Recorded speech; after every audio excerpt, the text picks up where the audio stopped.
Hi and welcome to PolyOriginals with Fiona Abel-Smith. So today's little tutorial is a very quick one on some happy tatty ghosts. And here is a happy tatty ghost. This tutorial isn't my normal step-by-step, it is going to be a very quick, just taking you through the process with just captions and not me speaking. And this one came about as a result of somebody posting online, a lady, Texan Clay Co, and I'll put the links to her Instagram page in the details below this one, and she had used the technique I do to make my magical Christmas trees, and again I'll put a link to that below for you, which I did last year, and used the cone and then created a lovely sort of pumpkin-y tree with a lovely pumpkin on top.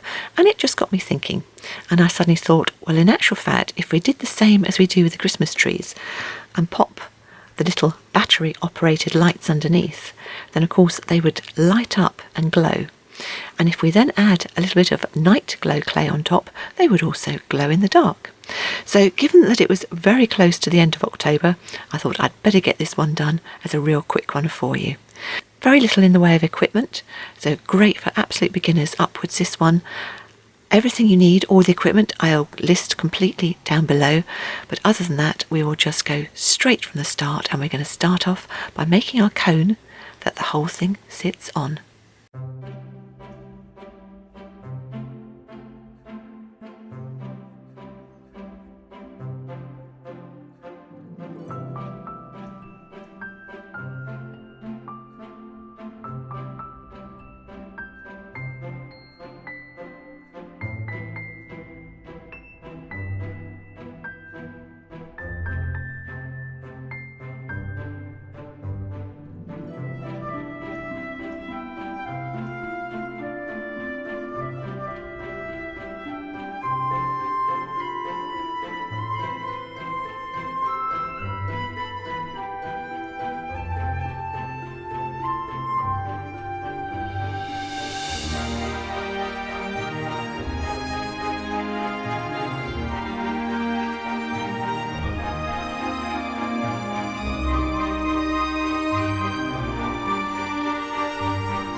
once your happy tatty ghost has cooled from the oven, just gently remove the cardboard and then the paper, and that's why we did the paper rather than just the card, because if the card had stuck in, it would have been difficult to remove. If your paper can't be removed, you can soak the whole thing in water and then gently pull the paper away. And because we tested them beforehand, the arms should very gently pull out as well. And then the last thing we're going to do is just to make him even more tatty with some acrylic paint, and I've just gone for a copper coloured acrylic paint here. We're going to dab the acrylic paint on all the areas where the joins are and where these tatty flaps are, the patches we added on, and around all the creases, just to create a little bit more interest in the piece. And this is why it doesn't matter too much if you had any blobs or marks over the whole piece, because they just get covered over with the paint. And I've got to hand some biodegradable wet wipes so that as I put the paint on, I can very quickly rub it off the areas that I don't want it on.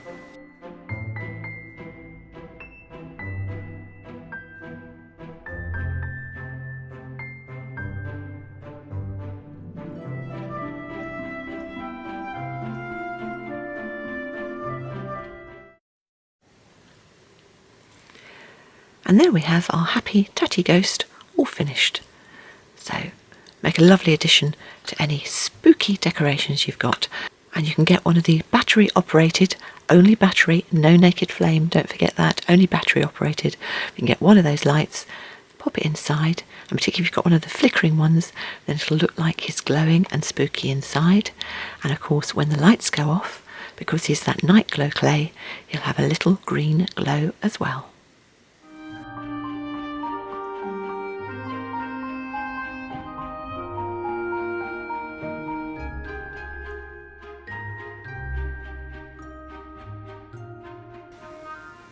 That's it, that's the end of this very quick tutorial. As I say, just a quick one that I suddenly had the idea for and thought I'd do just to get it out in time for the end of October. I hope you enjoyed that one. As you know, most of my tutorials are longer, step by step, and I talk you all the way through, but it's nice just occasionally to do these quick ones where you can follow through and just watch what I do. Hope you enjoyed that one. Thank you so much for watching, and as always a special thank you to those of you who subscribe. I really do appreciate it. And hopefully I'll see you next time when we can have some more polymer fun. That's it for now. Bye.